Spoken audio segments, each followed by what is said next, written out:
So let me go through here now that we've talked about the attention, the need, the satisfaction, the visualization, and the action. Let me give you some basics as far as your persuasive speech is concerned, because hopefully you've already started working or at least thinking about some of your topics and doing a little bit of research. The first thing is it's an 8 to 10 minute time limit. Shoot for that 9 minutes, and trust me, after you do all these steps, 10 minutes will seem pretty short. Also, there's a typed Monroe Motivated Sequence outline. Make sure that you use the Monroe Motivated Sequence, the outline that we've talked about in this lecture today.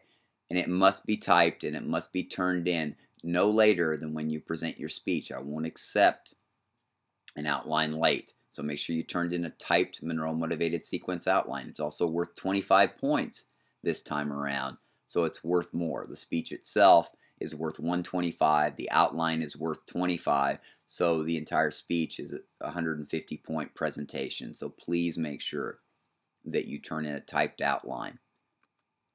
You must use visual aids, whether it's PowerPoint or some other form of visual aids. Visual aids are required. Also, you must cite 3 outside sources for your presentation. So you must cite 3 outside sources. You've got to do a little bit of research. Your credibility is not just you. It has to be a combination of the research that you've done. You might have some personal examples, and that's great, and that will personalize your speech a little bit, but you have to use at least 3 outside sources.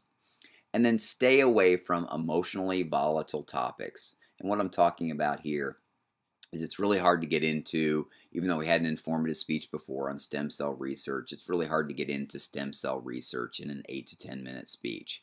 It's really hard to talk about emotionally volatile topic like abortion, because there's so many emotionally volatile areas of that particular topic that I've had too many bad experiences in the past, both pro-life and pro-choice, that I've just tried to stay away from that topic. So try to stay away from those really, really volatile topics.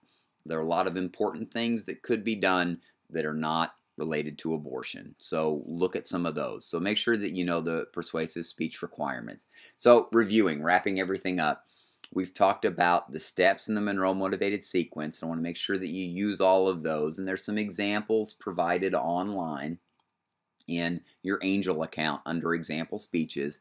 There'll be some examples so you can look at the Monroe Motivated Sequence and look at what an outline should look like, or pretty close. They're just student examples of previous classes.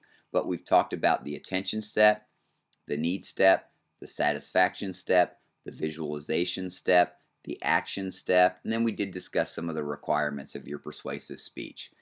Like I've talked about before, please make sure that you take notes on this presentation. So if you need to go back and look at it again, feel free to do so.